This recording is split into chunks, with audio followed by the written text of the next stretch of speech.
আমরা দেখছি যে এখন বিএনপি গণ অভ্যুত্থানকারী জুলাই আন্দোলনকারীদের সাথে একটা বাটপারি করেছে। মজার ব্যাপার হচ্ছে এই গণভোটটা হয়েছেই বিএনপির দাবিতে।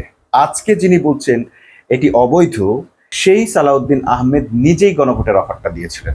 আপনারা যে চালাকিটা করলেন, এই প্রতারণার কৌশলটা নিলেন, এটা যে জাতি বুঝে গেছে, মানুষ যে বুঝে গেছে, আপনারা এখন কি করবেন? আপনারা এই অবৈধ প্রস্তাব দেওয়ার জন্য জাতির কাছে কি পানিশমেন্ট নেবেন সেটা আপনারা নিজেরা নির্ধারণ করেন। জেনজি ভুল করেনি। জেনজি এমন লোকদের সঙ্গে পরামর্শ করেছে যারা তাদের সঙ্গে থেকে আন্দোলন করেছে, আন্দোলনের স্টেক হোল্ডারদের সঙ্গে পরামর্শ করেছে। বিএনপি এইভাবে বেঁকে বসবে এটা যদি তারা অনুমান করতেন, তাহলে অন্তত জামাতের সাথে গলায় গলা মিলিয়ে বলতেন যে না, গণভোটটা আগেই হোক। গণ আন্দোলনের মুখে নিজেদের ভদ্রতা প্রকাশ করতে গিয়ে পদত্যাগ করেন। যদি সেটা না করেন, এই ছাত্র জনতা আপনাদেরকে পদত্যাগে বাধ্য করুক। কতক্ষণ টিকে থাকবেন? বিএনপি যেটা চাইছে, তারা কোনোভাবে জুলাই সনদ বাস্তবায়ন করতে রাজি নয়, আবার সেটা তারা স্বীকার করতেও রাজি নয়। বর্তমান যে সংকট চলছে, এই সংকটের সমাধান কি? দ্বিতীয়ত হচ্ছে বিএনপির উদ্দেশ্য কি, বা সংকটটাই আসলে কি? প্রথমত সংকটের সমাধান এটা আমরা পরে বলবো, আগে সংকটটা কি সেটা দেখি এবং বিএনপির উদ্দেশ্যটা কি। মূলত এখন বিএনপি যেটা চাইছে, এক নম্বর হচ্ছে তারা কোনোভাবে জুলাই সনদ বাস্তবায়ন করতে রাজি নয়, আবার সেটা তারা স্বীকার করতেও রাজি নয়। অর্থাৎ তারা যে জুলাই সনদ বাস্তবায়ন করবে না সেটা তারা মুখে বলছে না, আবার তারা বাস্তবায়নও করছে না। 30 দিনের মেয়াদ শেষ হয়ে গেছে, এর মধ্যে তারা এর কোনো উদ্যোগ নেয়নি। আবার তাদেরকে যখন বলা হয় যে আপনারা কেন জুলাই সনদ বাস্তবায়ন করতে চান না, বা আপনারা জুলাই সনদ বিরোধী কেন, তখন আবার তারা বলে যে না, আমরা তো এটার বিরোধী না। আপনারা দেখেছেন আন্দার রহমান পার্থ কি চমৎকার চটাং চটাং ইংরেজি দিয়ে বক্তব্য দিয়েছেন, বোঝাতে চেয়েছেন যে তারাও সনদের পক্ষে। কিন্তু আসলে আমরা দেখলাম তারা বাস্তবায়নের কোনো উদ্যোগ না নিয়ে উল্টো জুলাই সনদে যে সমস্ত অধ্যাদেশগুলোর কথা ছিল বা যে সংস্কারগুলোর প্রস্তাবনা ছিল, সেগুলোর অধ্যাদেশ আকারে যা যা ছিল সব বাতিলের জন্য সুপারিশ করেছে, প্রস্তাব পেশ করেছে। কি? বিচারকদের স্বাধীনতা বা বিচার বিভাগের স্বাধীনতা, সুপ্রিম কোর্টের স্বাধীনতা, এই অধ্যাদেশটা, বিচারক নিয়ে যে অধ্যাদেশ ছিল, বিচার বিভাগ নিয়ে যে অধ্যাদেশ ছিল সেটা বাতিলের আবেদন করেছে বা প্রস্তাব পেশ করেছে। গণভোট বাতিলের প্রস্তাব করেছে। দুদকের নিয়োগের যে অধ্যাদেশ সেটা বাতিলের প্রস্তাব করেছে। গুম কমিশন এইটার যে প্রস্তাবনা ছিল সেটা বাতিলেরও প্রস্তাব তারা করেছে। যে অধ্যাদেশ ছিল সেই অধ্যাদেশ বাতিলের প্রস্তাব করেছে। অর্থাৎ এমন কয়টা বিষয়, 10 থেকে 13টা বিষয় তারা অধ্যাদেশ বাতিলের তারা প্রস্তাব দিয়েছে, যেগুলো বাতিল করলে এই জুলাই আর কিছুই থাকে না। জুলাই আন্দোলনের কোনো অর্জন বলতে কিছু থাকে না। শুধু থাকে কি? এক সরকার, তারেক রহমানের সরকার, বিএনপির সরকার, এইটুকু থাকে। এটা আসলে জুলাইয়ের অভ্যুত্থানের ফলাফল নয়, এটা হচ্ছে চোরের উপর বাটপারির মতো একটা বিষয়। এক লোক চুরি করে নিয়ে আসছে, সেই চোরের উপর থেকে আবার আরেকজন ওইটাকে চুরি করে নিয়ে গেলে যেটা বলা হয় সেটা হচ্ছে বাটপারি। আমরা দেখছি যে এখন বিএনপি গণ অভ্যুত্থানকারী জুলাই আন্দোলনকারীদের সাথে একটা বাটপারি করেছে। যে জুলাইয়ের অভ্যুত্থানের যে ফলাফলটা পাওয়ার কথা ছিল জনগণের, সেই জনগণের কাছ থেকে তারা এখন এটা ছিনতাই করে নিয়ে গেছে। এখন এই যে সংকট, বিএনপি কি বলছে? বিএনপি বলছে যে জুলাই অভ্যুত্থানের যে সনদ, এই সনদ বা গণভোট, সনদটা বাস্তবায়নের জন্য গণভোট হয়েছে, গণভোটটা এখন তারা অধ্যাদেশ বাতিল করছে, গণভোটের বৈধতা নিয়ে তারা প্রশ্ন তুলেছে এবং তারা বলছে এটা সংবিধানে নেই, তাই এটা কোনোভাবেই এটা আইন হিসেবে মর্যাদা পেতে পারে না, বা এটা নিয়ে কোনো আইন হতে পারে না। প্রশ্ন হচ্ছে, সংবিধানে যদি না থাকে তাহলে গণভোটটা হলো কেন?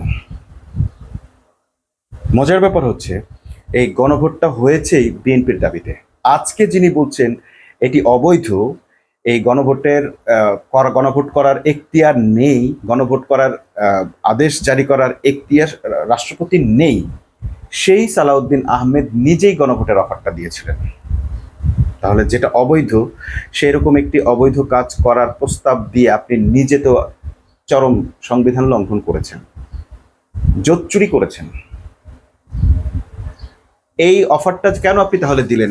আপনারা রাজনৈতিক দলগুলো মিলে বসে একটা পলিটিক্যাল ঐক্যমতে আসার কথা ছিল, রাজনৈতিক ঐক্যমত প্রতিষ্ঠার কথা ছিল। আপনি সেটি না করে হঠাৎ করে আজকে দেখলাম যে তিনি নিকোটিন পান করতে গিয়ে এই বুদ্ধিটা বের করলেন যে এখান থেকে এখন বের হয়ে যাওয়ার একটা রাস্তা আছে, সেটি হচ্ছে যে গণভোটের কথা বলে আপাতত এই সমাধানটাকে সরিয়ে দেওয়া যায়। তো আপনারা যে এই চালাকিটা করলেন, এই প্রতারণার কৌশলটা নিলেন, এটা যে জাতি বুঝে গেছে, মানুষ যে বুঝে গেছে, আপনারা এখন কি করবেন?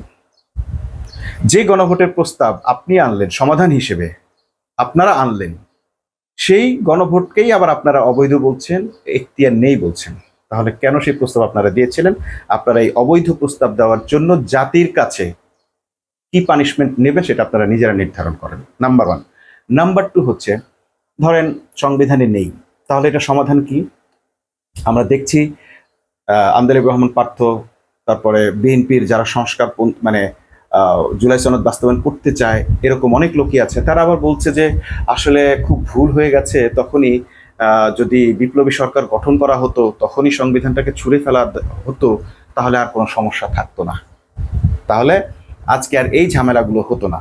আর তখন এনসিপি এবং জামাতও মনে করে আরে তখন ভুল হয়ে গেছে। হ্যাঁ, ভুল হয়ে গেছে, কারণ ওই সময় এনসিপি অত্যন্ত বেশি বিএনপি মুখী হয়ে গিয়েছিল।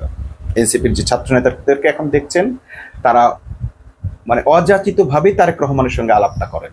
তারা চেয়েছিলেন যে এটার স্টক হোল্ডার তারা কিংবা জামাত যদি হয়ে যায়, বা যেহেতু তাদের সঙ্গে ওতপ্রোতভাবে শিবির ছিল, যদি এরা হয়ে যায়, তার চেয়ে বরং এটার ফলাফলটা যদি বিএনপির হাতে তুলে দেওয়া যায়, তাহলে অন্তত মানে বিএনপি তাদেরকে মনে রাখবে, তাদের প্রতি কৃতজ্ঞ থাকবে, এরকম একটা কিছু তারা ভেবেছেন। খালেদা জিয়ার প্রতি, তারেক জিয়ার প্রতি অভাবনীয় আনুগত্য তারা প্রদর্শন করেছে।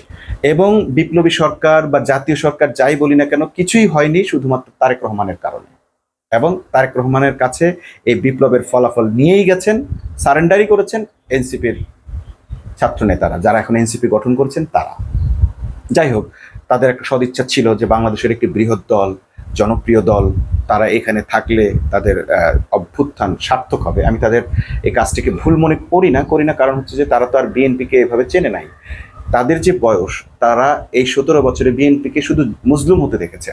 কিন্তু যারা বিএনপির সঙ্গে প্রিভিয়াস রাজনীতি করেছে, তাদের রাজনৈতিক অধ্যয়ন, তারাও কিন্তু কখনো বিএনপিকে এরকম ভাবে বেইমানি করবে আশা করে নাই। কিন্তু তারা জানতো যে বিএনপি এর আগে এরকম বেইমানি করেছে, করতে পারে, যে কারণে জামাতের আমির বা জামাত বারবারই দাবি জানিয়েছে গণভোট আগে হোক।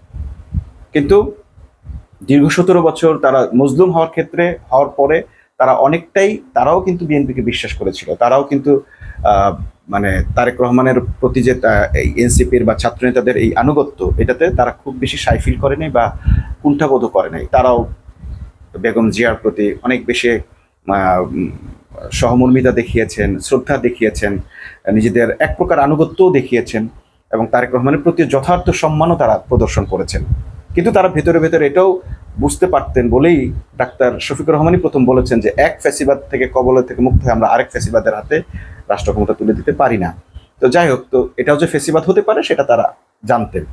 এমনকি এই যে জেনজির ছাত্র, এরাও জানতো, এরাও কিন্তু ব্যানারে বা দেয়ালে লিখেছে এক ফ্যাসিবাদের হাত থেকে মুক্ত করে আরেক ফ্যাসিবাদের হাতে দেওয়া হবে না। এবং তার জন্যই তারা কিন্তু এই সংস্কার প্রস্তাবনাগুলো এবং রাষ্ট্র সংস্কারের দায়িত্বটা ইউনূস সরকার হাতে দিয়েছিলেন। কিন্তু এরপরও ব্যক্তি হিসেবে বা দল হিসেবে বিএনপির জনপ্রিয়তা, বিএনপির গ্রহণযোগ্যতা এবং এতদিন তাদের সঙ্গে থেকে মজলুম হওয়া ইত্যাদি কারণে তারা তখন তারেক রহমানের অংশগ্রহণটাকে সেভাবেই অ্যালাউ করেছেন, গুরুত্ব দিয়ে দেখেছেন। তো তারেক রহমান এই অংশগ্রহণের সুযোগ পেয়ে যেটা করলেন সেটা হচ্ছে পুরোপুরি ছাত্র নেতাদের পরামর্শকে অবজ্ঞা করে তিনি দ্রুত নির্বাচনের পথেই হাঁটতে চাইবেন। কারণ নির্বাচন হলে তিনি জানেন জনপ্রিয় দল, তিনি ক্ষমতায় আসবেন, তারপর তার যা খুশি করার, এই মতলববাজি থেকেই কিন্তু তিনি সেই তার নিজের স্বার্থেই এই পরামর্শ দিয়েছিলেন। তিনি জুলাই আন্দোলনে এত হাজার মানুষের রক্তের বিনিময়ে যে তিনি আজকে এই অফারটা পেয়েছেন, তার হাতে যে ক্ষমতার বা তার সিদ্ধান্তের যে ক্ষমতা তিনি পেয়েছেন, সেই ক্ষমতাকে তিনি অপব্যবহার করেছেন। করে কি করলেন? এখন তার লোকেরা, তার বয়ান সৃষ্টিকারীরা এখন বলছে ওই দিন এই বিপ্লবী সরকার গঠন না করাটা ভুল ছিল। নো, জেনজি ভুল করেনি। জেনজি এমন লোকদের সঙ্গে পরামর্শ করেছে যারা তাদের সঙ্গে থেকে আন্দোলন করেছে, আন্দোলনের স্টেক হোল্ডারদের সঙ্গে পরামর্শ করেছে। পরামর্শ করে কাজ করাটাকে যদি ভুল বলেন, পরামর্শটা ভুল ছিল, পদ্ধতি তো ভুল ছিল না, এবং এটার জন্য আমরা তাদেরকে দোষারোপও করতে পারছি না। কিন্তু যদি তারা বিন্দুমাত্র সন্দেহ পোষণ করতে পারতেন যে আজ আমরা আদৌ এই পথে যাব কিনা, বা বিএনপি এইভাবে বেঁকে বসবে, এটা যদি তারা অনুমান করতেন, তাহলে অন্তত জামাতের সাথে গলায় গলা মিলিয়ে বলতেন যে না, গণভোটটা আগেই হোক। এবং তারা যদি বেঁকে বসতেন, তাহলে ডক্টর ইউনূসের পক্ষে কোনোভাবেই সম্ভব হতো না গণভোট আর জাতীয় নির্বাচন একদিনে করা। যাই হোক, এটা তো গেল, ভুল হলেও হয়েছে বা ছাড় দেওয়াটাই ভুল হয়েছে, ধরেই নিলাম ভুল হয়েছে। এখন সমাধানটা কি? যত বড় সমস্যা তত সহজ সমাধান, একটা প্রবাদ আছে। তো সমাধানটা হচ্ছে, এর সমাধান কি হবে সেটা বেগম জিয়া আগে একবার দেখিয়ে দিয়ে গেছেন। আপনাদের সকলেরই হয়তো মনে আছে, বেগম জিয়া 1996 সালের 15 ফেব্রুয়ারি একটা নির্বাচন করেছিল। তো সেই নির্বাচনের যে পরিণতি হয়েছিল, এবারের 12 ফেব্রুয়ারি নির্বাচনের রেজাল্ট একই রকম হলে, একই ফলাফল হলে আর কোনো সমস্যা থাকে না। সেটা কি? বিপ্লবী সরকার তখন গঠন হয়নি বলে যদি সমস্যা থাকে বা সংবিধানকে ছুঁড়ে ফেলা না যায়, তাহলে সেই ধরনের বিপ্লব আরেকবার অনুষ্ঠিত হতে সমস্যাটা কোথায়? ধরেন আগামী শনিবার যদি জামাত এনসিপি প্রবলভাবে রাস্তায় নেমে আসে, সরকার যদি বেগম জিয়ার মতো এমব্রেস ফিল করে সংসদ ভেঙে দেন এবং আন্দোলনের কর্মীদের হাতে বিপ্লবী সরকার হিসেবে ক্ষমতা ছেড়ে দেন, সমস্যাটা কোথায়? এই ক্ষমতা তো আপনাদের হাতে ছিল না। যারা আপনাদেরকে ক্ষমতা দিয়েছিল সেই ছাত্র জনতার হাতে আপনি ক্ষমতা দিয়ে দেন। ঠিক আছে, আমরা তোমাদের মাধ্যমেই ক্ষমতায় এসেছি, এবার আবার ক্ষমতা তোমাদের হাতে দিয়ে দিলাম, এবার তোমরা বিপ্লবী সরকার গঠন করো, সেই সরকারে আপনাদের লোকও থাকুক। আগে আপনারা মিউচুয়াল করে নেন, জাতিকে দেখান যে আমরা একটা বিপ্লব করেছি, অথবা জাতিকে না দেখান, আপনারা সত্যি গণ আন্দোলনের মুখে নিজেদের ভদ্রতা প্রকাশ করতে গিয়ে পদত্যাগ করেন। যদি সেটা না করেন, এই ছাত্র জনতা আপনাদেরকে পদত্যাগে বাধ্য করুক। কতক্ষণ টিকে থাকবেন? আপনার সরকার কি 2 মাসের সরকার এই ছাত্র জনতার বিরুদ্ধে টিকে থাকতে পারবে? পারবে না। কিংবা আপনি নিজেই টিকে থাকলেন না, শেখ হাসিনার মতো এত বড় হত্যাকাণ্ড নিশ্চয়ই আপনার কলিজায় আর করার মতো সাহস নেই। এখন দরকার যেটা, সেটা হচ্ছে আরেকটা গণ অভ্যুত্থান দরকার, মানুষকে রাস্তায় নেমে আসা দরকার, এবং এই সরকারের কিছুটা সদিচ্ছা এবং কিছুটা অনিচ্ছা সত্ত্বেও সেই বেগম জিয়ার মতো ক্ষমতা থেকে সরে যাওয়া, গিয়ে বেগম জিয়া যেমন তত্ত্বাবধায়কের হাতে একটা নির্বাচন দিয়েছিলেন, ঠিক এখানে তত্ত্বাবধায়ক নয়, এখানে নির্বাচনটা দিতে হবে। নির্বাচনে দিতে হবে না, বিপ্লবী সরকারের হাতে ক্ষমতা ছেড়ে দিতে হবে, ছাত্র জনতার হাতে ক্ষমতা ছেড়ে দিতে হবে, যেটা নেপালে বারবার হচ্ছে, নেপালে 2-1 বছর পরপরই হচ্ছে। আপনারা ঠিক সেটাই করবেন, ছাত্ররাও সেটাই করতে হবে, সমাধান শেষ। আগেরবার বিপ্লবী সরকার গঠন করে নাই, এটা ভুল হয়ে গেছে। এখনই আপনারা যারা আন্দোলন করবেন, আন্দোলনের স্টেক হোল্ডার, তাদেরকে নিয়ে বসেন, কে কোন মন্ত্রণালয় চালাবেন, কে কি করবেন, কার কি পারফর্ম হবে, সরকারের গঠন প্রক্রিয়া কি হবে, সরকারে কে কে থাকবে, সংবিধান কি থাকবে, অর্থাৎ জুলাই সনদ যেহেতু একটা তৈরি হয়ে গেছে, এটাকে সংবিধান হিসেবে আপনারা বিপ্লবী সরকার গঠনের মাধ্যমে বিপ্লবী সরকার গঠন করেছি ঘোষণাই দেন। তারপর দেখা যাক না কে কি করতে পারে। ঘোষণা দিয়ে বাস বিপ্লবী সরকার গঠন করেন, সংবিধান ছুঁড়ে ফেলেন, সুন্দর করে জুলাই সনদটাকে রিপ্লেস করে দেন সংবিধানের স্থলে, সমাধান হয়ে গেল। এই অভ্যুত্থান কি খুব কঠিন কিছু? আগামী শনিবার যে ধরনের মিছিল হবে বা সমাবেশ হবে, বিক্ষোভ সমাবেশ, এরকম একটা বিক্ষোভ সমাবেশে হলে যে কোনো সরকার পদত্যাগ করতে পারে, যদি তার মধ্যে সেই ধরনের সৌজন্যবোধ থাকে। আর যদি না করে, পদত্যাগ করান। হাসিনাকে যেভাবে করিয়েছেন, এখন বেগম জিয়া যেভাবে স্বেচ্ছায়, তিনি 15 ফেব্রুয়ারি নির্বাচনটা করেই ছিলেন শুধুমাত্র একটা লোক দেখানো সংসদ গঠনের মাধ্যমে তত্ত্বাবধায়ক বিল পাশ করার জন্য। তারেক রহমানকে এখন ঠিক তার মায়ের পথে যেতে হবে, আর না হয় জোরপূর্বক তাকে অপসারণের জন্য শেখ হাসিনার পথে আনতে হবে। কোন পথে যাবেন এটা বিএনপি ঠিক করবে, তারেক রহমান ঠিক করবে, কিন্তু জুলাই সনদ বাস্তবায়িত হতে হবে। এই ব্যাপারে জনগণ ভোট দিয়েছে, জনগণের রায় পাওয়া গেছে। সেই ভোটের প্রক্রিয়া নিয়ে আপনারা যত বিতর্ক করেন কোনো লাভ নেই, এটা মানা ছাড়া কোনো উপায় নেই। আপনাদের সুবুদ্ধি হোক এই কামনা করে আল্লাহ হাফেজ।